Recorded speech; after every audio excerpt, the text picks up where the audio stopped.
និយាយទៅការអាស្ពនខ្ញុំមិននឹកថាខ្ញុំខ្លាចជាអ្នកអាស្ពនហ្នឹងទេខ្ញុំស្រឡាញ់ខាងគំនូប៉ុន្តែរៀនដែរប៉ុន្តែរៀនវាថាអត់ទទួលបានផលអីចឹងក៏បែកគំនិតខាងមកអាស្ពនទៅមានច្រើនដំណាក់កាលដែរមុនដំបូងយើងត្រូវគិតហើយយើងគូរលើกระดาษกระดาษនេះហើយកระดาษកាល់ហ្នឹងគូចេញជាលទ្ធផលបានទៅថតចម្លងហើយបានយើងយកមកបិទលើស្ពាន់បន្ទាប់ពីបិទលើស្ពាន់ហើយ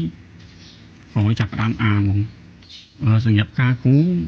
បើនិយាយពីក្បាច់វិញខ្ញុំធ្លាប់រៀនជាមួយលោកគ្រូតាច័ន្ទស៊ីមនៅម្ដុំវាមានកាលនោះហើយក្រោយមកទៀតក៏ស្រាវជ្រាវខាងក្បាច់មានសារមន្ទីរហើយតាមវត្តអីហ្នឹងហើយមានក្នុងព្រះបរមរាជវាំងដែរអំណរសពថ្ងៃគឺភាគច្រើនគឺគូគំនូបែបបុរាណវិញគំនូបុរាណមានពុទ្ធរូបសាច់រឿងទស្សជាតិដំណើរនៃការបំពេញបារមីរបស់ព្រះសម្មាសម្ពុទ្ធជាម្ចាស់ការព្រះអង្គនៅជាពុរិស័ទហើយសពថ្ងៃនៅចិត្តធ្វើជាងគេគឺពុទ្ធរូបចូលចិត្តធ្វើ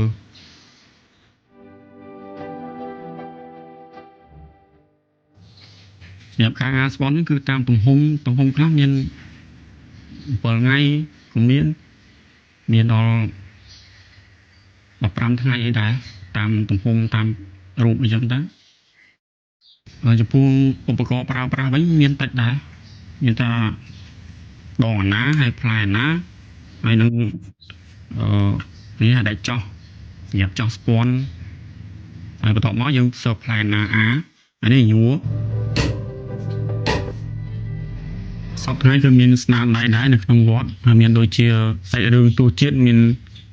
នេះកន្លែងព្រះអង្គនឹងការនៅពុរិស័ទពវេសនបរិច័ន្ទ8ដល់ពពួកព្រាហ្មណ៍ហើយនេះគឺសាច់រឿងព្រះនំរាជទៅទេសនាឋានទេវលោកហើយខាងក្រោយនេះគឺព្រះតេមិយៈនេះគណៈបារមីព្រះអង្គទៅពុរិស័ទទៅបួសចេញបួសហើយនេះគឺពុទ្ធរូបហើយខាងក្រោមនេះគឺច័ន្ទទេវបុត្រហើយនេះមានព្រះកណេសមានទេវតាអីហ្នឹងទៅ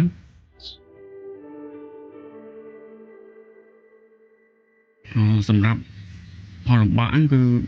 មានតែមួយគឺអត់សូវមានអតិថិជនគាត់គាំទ្រឬក៏ជាវសម្រាប់ការបោះបង់គឺច្រើនដងដែរប៉ុន្តែបោះបង់ហើយក៏ចូលវិញច្រើនដងនៅតែចូលតែសម្រាប់ការ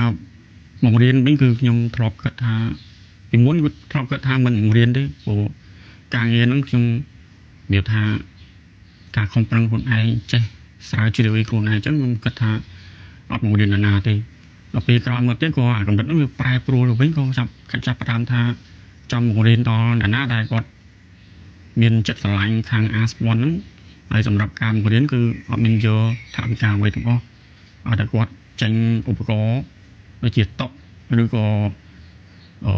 ផ្លែណាទៅខ្ញុំបង្រៀនខ្ញុំចេះប៉ុណ្ណាខ្ញុំបង្រៀនទាំងអស់ចេះ10បង្រៀន10ចេះ20បង្រៀន20អត់ដែលបាំងទេមើលសម្រាប់បងប្អូនគាត់ចង់មកគាត់ថាគាត់ធ្លាប់បងប្អូនគាត់អ្នកស្រាវជ្រាវគាត់ថាការងារហ្នឹងគឺអត់មានណាធ្វើការងារហ្នឹងខ្ញុំចេះរយៈពេល17ឆ្នាំចាប់ដើមពីឆ្នាំ2009ការគ្រប់គ្រងនៅចង្អៀតមិនទលំទលាយទេ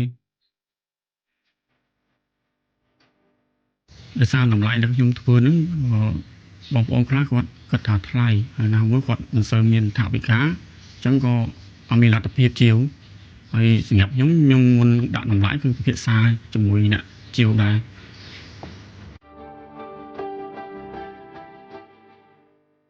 តម្លៃដោយពុទ្ធរូបដែលរៀងធំហ្នឹងគឺតម្លៃគិតជាដុល្លារគឺ$400នឹងសម្រាប់ពុទ្ធរូបខ្នាតធំទំហំប្រហែលជានិយាយពីខ្សែស្ពាន់វិញកម្ពស់ខ្សែស្ពាន់កម្ពស់45សង់ទីម៉ែត្រហើយទទឹង36សង់ទីម៉ែត្រនឹងតម្លៃ$400ហើយសពថ្ងៃគឺខ្ញុំបានបន្ថយទំហំឲ្យតូចជាងមុនដើម្បីសម្រាប់បងប្អូនដែលលោកគាត់ មានបំណងចង់បានវត្ថុរូបអីហ្នឹងមិនសូវជាធំសញ្ញាបត្រោងសោខ្ញុំធ្វើដែរធ្វើប៉ុន្តែមិនសូវជាបានធ្វើដោយសារស្ពាន់នឹងវាក្រាស់ហ្នឹងទៅទៅវាចេះប៉ោងដៃឈឺកដៃ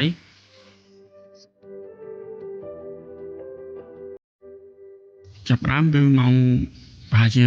7ឬក៏8ហ្នឹងរហូតដល់ម៉ោង11ហ្នឹង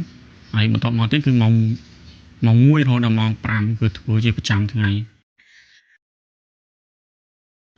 សម្រាប់ការងារផ្សេងខ្ញុំអត់មានផងខ្ញុំនិយាយថាស្មោះស្ម័គ្រជាមួយតែការអាស្ពនតែមួយមុខគត់និយាយពីចំណូលវិញហើយការត្រួតត្រងជីវិតហ្នឹងគឺមិនទាន់បានទេគេហៅថាมันអាចចិញ្ចឹមខ្លួនឯងរស់បានទេរាល់ថ្ងៃគឺពឹងពាក់នៅលើប្រសងក្នុងវត្តសម្រាប់ការអាស្ពននេះពិតជាមានមោទនភាពដែលបានធ្វើការងារហ្នឹង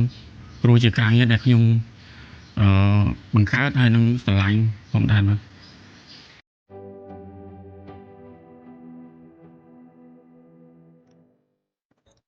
ប្រសិនបើបងប្អូនទាំងអស់មានបំណងចង់ជាវនៅវត្ថុសិល្បៈអាស្ពនអាចតាក់ទងនៅតាមលេខទូរស័ព្ទ067 45 1051ឬក៏តាមរយៈ Facebook សុខសវណ្ណវិបុលចារ៉ូជាចុងក្រោយគឺសូមពរឲ្យបងប្អូនទាំងអស់ជួយគាំទ្រនៅសិល្បៈអាស្ពននេះដើម្បីឲ្យមានជីវិតរស់តទៅទៀត